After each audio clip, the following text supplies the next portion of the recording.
Hello नमस्कार दोस्तों, आप सभी का स्टार परिवार में स्वागत है। जैसा कि आप सभी जानते हैं कि आपकी परीक्षाएं बिल्कुल निकट आ गई हैं। आप सभी लोग परीक्षा की तैयारी में लगे हैं।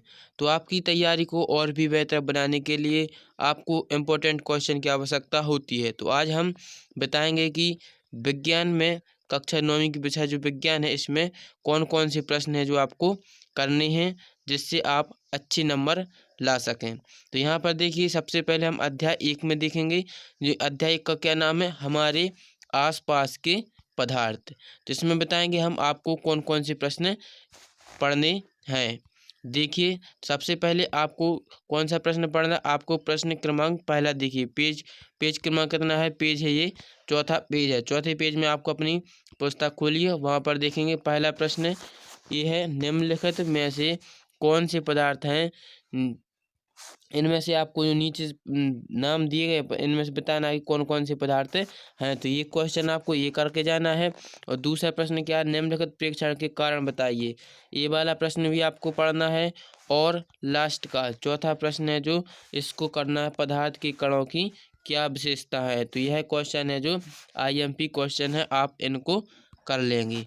फिर हम आगे बढ़ेंगे तो आगे देखेंगे अगला प्रश्न क्या आ जाएगा आपका।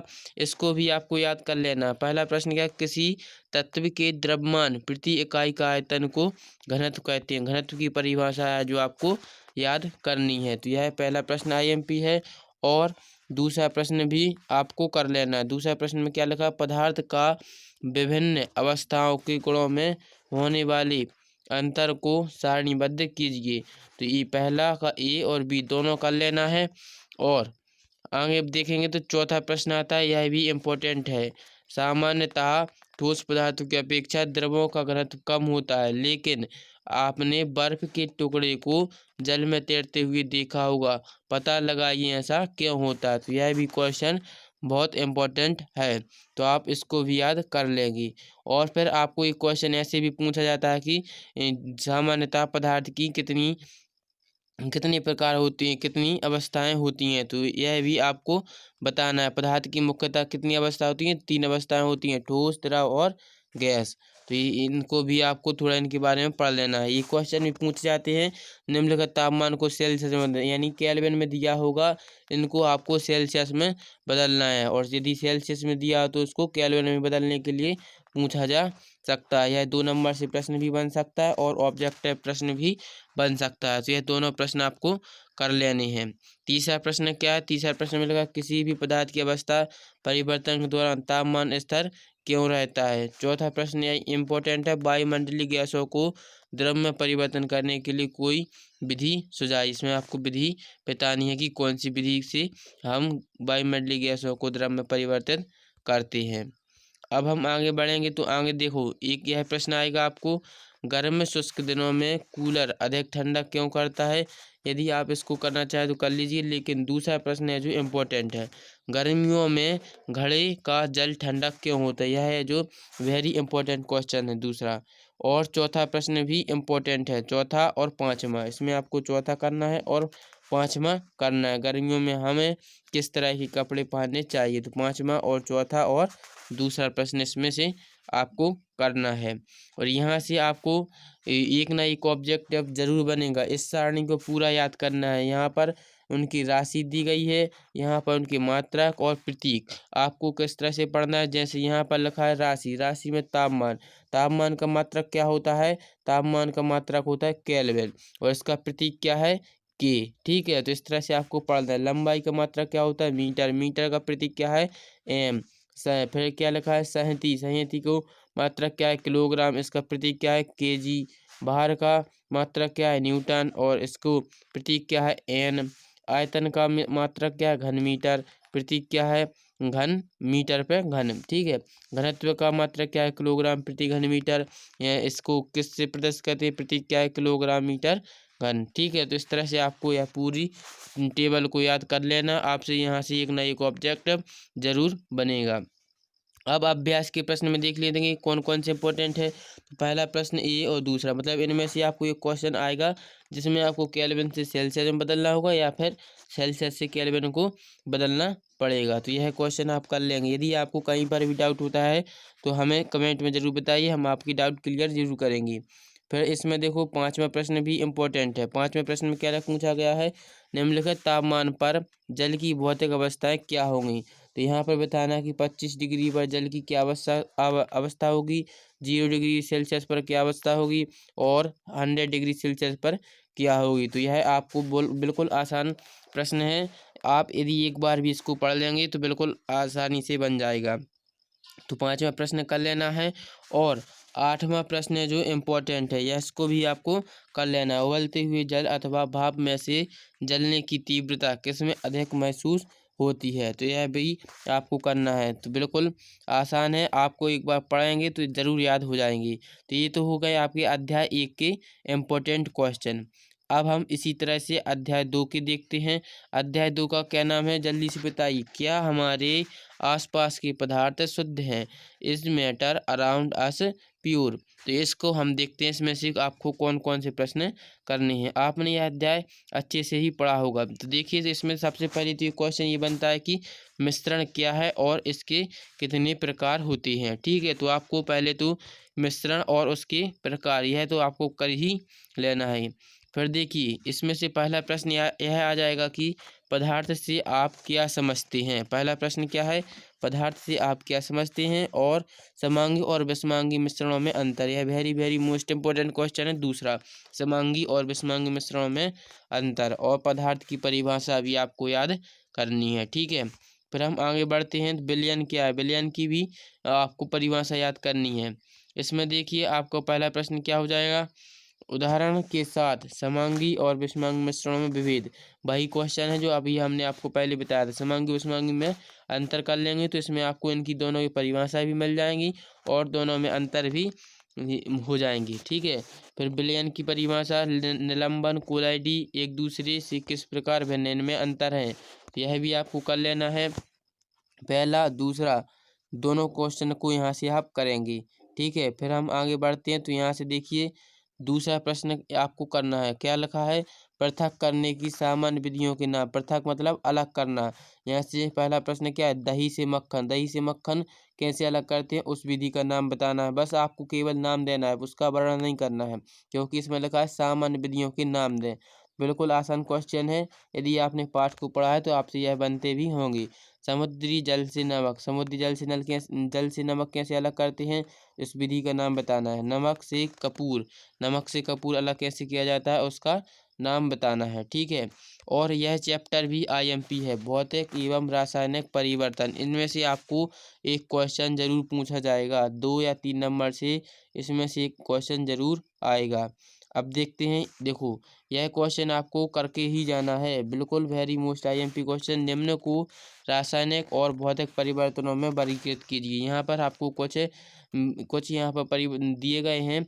यहाँ पर आपको बताना कि कौन सा परिवर्तन रासायनिक है या फिर कौन सा भौतिक है।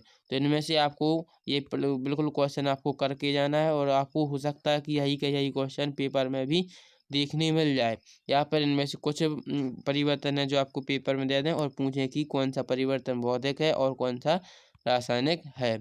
ठीक है, अब हम आगे बढ़ेंगे। तो देखिए, ये क्वेश्चन ये आता है कि मिश्रण और यौगिक में अंतर बताइए। तो मिश्रण और यौगिक में अंतर आपको याद कर लेनी है। इस बगल आपको मिश्रण वाले मिल जाएंगे और इस बगल आपको यौगिक। तो यहाँ पर आपको पहला अंतर तो आपको दोनों में क्या हो जाएगा, दोनों की परिभाषा लिख देना। तो एक अंतर ये बन जाएगा। दूसरा परिवर्तन क्या लिखा है, मिश्रण का संगठन परिवर्तनीय होता है और यौगिक है जो इसका नए पदार्थ का संगठन सदैव स्थायी होता है। तो बिल्कुल आसान है, इसमें सिंपल भाषा में आपको परिवर्तन दिए गए हैं, अंतर दिए गए हैं दोनों के मिश्रण यौगिक के।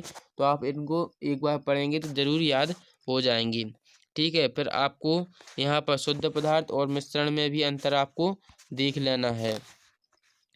अब हम आगे बढ़ते हैं। तो अध्याय 3 पर आते हैं। अध्याय 3 का नाम क्या है, परमाणु एवं अणु, एटम्स एंड मॉलिक्यूल्स। ठीक है, इस अध्याय में से देखते हैं कौन कौन से क्वेश्चन हैं जो IMP हैं। देखो सबसे पहला तो ये है, आपको याद करना है द्रव्यमान संरक्षण का नियम। यह नियम है जो बहुत इंपॉर्टेंट है, तो इसको आपको याद कर लेना है। और यह कहाँ दिया है, तो यहाँ पर आपको अगले पेज पर दिया होगा।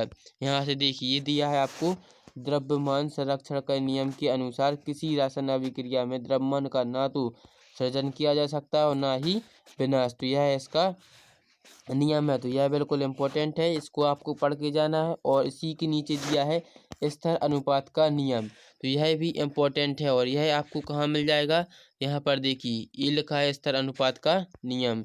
किसी भी यौगिक में तत्व सदैव एक निश्चित द्रव्यमानों के अनुपात में विद्यमान होती हैं। तो यह स्तर अनुपात का नियम, आपको दोनों नियम हैं जो याद करके जाना है। फिर यहाँ से अगले आपको क्वेश्चन क्या बन जाएगा, आपका तीसरा क्वेश्चन याद करना है। इसमें से तीसरा और चौथा दोनों क्वेश्चन करने हैं। डाल्टन के परमाणु सिद्धांत का कौन सा अभिगृहित द्रव्यमान के संरक्षण के नियम का परिणाम है। तीसरा प्रश्न और चौथा प्रश्न दोनों याद करके जाना है। परमाणु की परिभाषा भी आपको याद करनी है। फिर आगे देखते हैं, आगे आपको प्रश्न मिलेंगे पहला दूसरा, दोनों प्रश्न आपको इम्पोर्टेंट हैं। परमाणु द्रव्यमान इकाई को परिभाषित कीजिए और एक परमाणु को आंखों द्वारा देखना क्यों संभव नहीं है। तो यह दोनों क्वेश्चन है जो आपको इम्पोर्टेंट क्वेश्चन है। यहाँ से आपको अणु की परिभाषा याद कर लेनी है, ठीक है। फिर आपको प्रश्न क्या बनेगा, यह प्रश्न बनेगा निम्न के सूत्र लिखिए। 100% एक क्वेश्चन आएगा आपको सूत्र लिखने के लिए, जैसे सोडियम ऑक्साइड का भी पूछ सकते हैं, एल्यूमिनियम क्लोराइड का भी पूछ सकते हैं, सोडियम सल्फाइड और मैग्नीशियम हाइड्रोक्साइड। इन चारों क्वेश्चनों को आपको बिल्कुल रट के जाना है। इनमें से आपको एक ना एक क्वेश्चन जरूर देखने को मिलेगा। और इस तरह से क्वेश्चन भी बन सकता है कि आपको सूत्र दे दें और उनसे पूछें कि आपको इनके रासायनिक नाम बताने हैं। तो यहाँ से आपको इस दूसरे प्रश्न को भी याद करके जाना है। यहाँ से हमने जो आपको क्वेश्चन बताया, पहला क्वेश्चन और दूसरा question very very most IMP हैं, तो इनको आपको बिल्कुल पढ़ के ही जाना है। अब देखते हैं आगे तीसरा प्रश्न क्या है, रासायनिक सूत्र से क्या तात्पर्य है। तो इसकी आपको केवल परिभाषा याद करनी है, ठीक है। अब हम आगे देखते हैं आणविक द्रव्यमान। तो यह इस चैप्टर को भी आपको थोड़ा पढ़ लेना है। इसमें से आपको प्रश्न कौन सा करना है, पहला प्रश्न करना है और दूसरा प्रश्न है। पहला प्रश्न और दूसरा प्रश्न दोनों प्रश्न आपको करने हैं। फिर हम देखते हैं आगे अभ्यास में से कौन सा प्रश्न करके जाएंगे। अभ्यास में से प्रश्न क्रमांक तीसरा, चौथा और पाँचवा, तीसरा चौथा पाँचवा और छठवां, ये 4 क्वेश्चन है जो अभ्यास में से आपको करके जाने हैं। फिर आता है हमारा अध्याय नंबर 4, चौथा अध्याय है। इसमें से आप देख लेंगे अध्याय 4 में से परमाणु की संरचना। अध्याय 4 का नाम क्या है, परमाणु की संरचना, तो स्ट्रक्चर ऑफ दी एटम, ठीक है। तो अब इसमें से हम देखेंगे कौन से आपको करना है। देखो अध्याय 4 में से आपको सबसे पहले प्रश्न क्या है, देखो ये प्रश्न दिया है, इसको याद करना है। कैनाल किरणें क्या है, कैनाल किरणें क्या है, पहला प्रश्न आप इसको याद करेंगे। और फिर आगे बढ़ेंगे तो आपको दूसरा प्रश्न ये मिल रहा है। दूसरा प्रश्न में क्या दिया है, रदरफोर्ड के परमाणु मॉडल के अनुसार परमाणु किनार में कौन सा अपरमाणु कण विद्यमान है। रदरफोर्ड का परमाणु मॉडल बिल्कुल IMP क्वेश्चन है, इसको करके ही जाना। तीसरा प्रश्न क्या है, 3 कक्षाओं वाले बोर के परमाणु मॉडल की, बोर का परमाणु मॉडल भी IMP क्वेश्चन है, तो दोनों क्वेश्चन को करके ही जाना, रदरफोर्ड का परमाणु मॉडल और बोर का परमाणु मॉडल। फिर अगला क्वेश्चन क्या है, अगला क्वेश्चन आपको मिलेगा कार्बन और सोडियम के परमाणुओं के लिए इलेक्ट्रॉन वितरण लिखिए।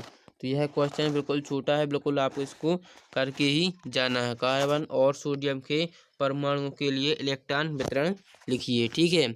फिर आती है आपकी संयोजकता। तो संयोजकता से एक ना एक क्वेश्चन जरूर बनेगा, तो इसलिए आपको इसको अच्छे से पढ़ के जाना है।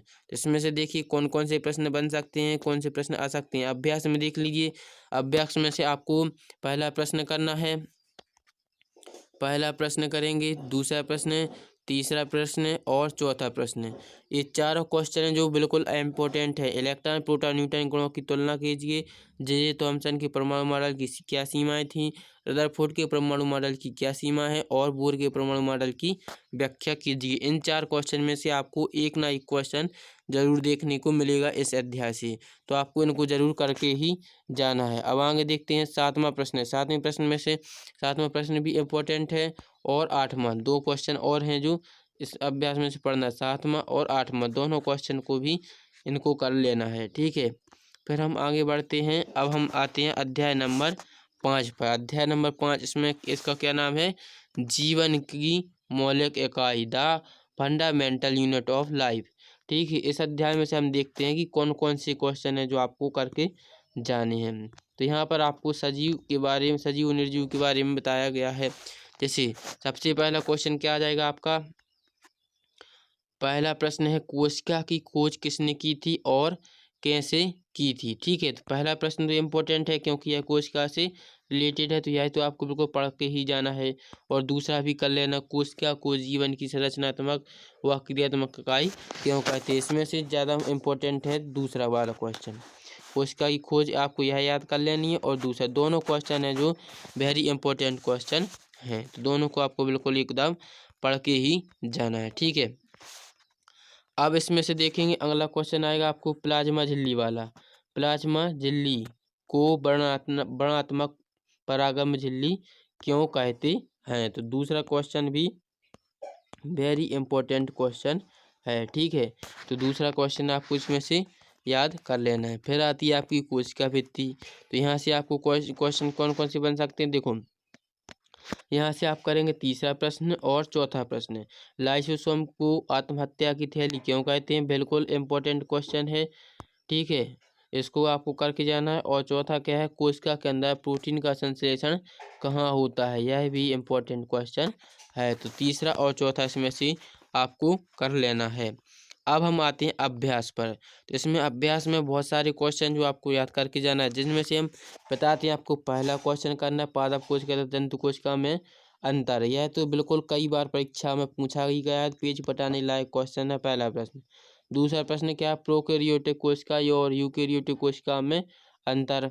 तीसरा प्रश्न क्या है, यदि प्लाज्मा झिल्ली फट जाए अथवा टूट जाए तो क्या होगा, इसको भी आप पढ़ सकते हैं। चौथा प्रश्न क्या है, यदि गाल्जी उपकरण ना हो तो कोशिका के जीवन में क्या होगा, यह भी आप कर सकते हैं। कोशिका का कौन सा अंगक बिजली घर है, यह इम्पोर्टेंट क्वेश्चन है, ठीक है।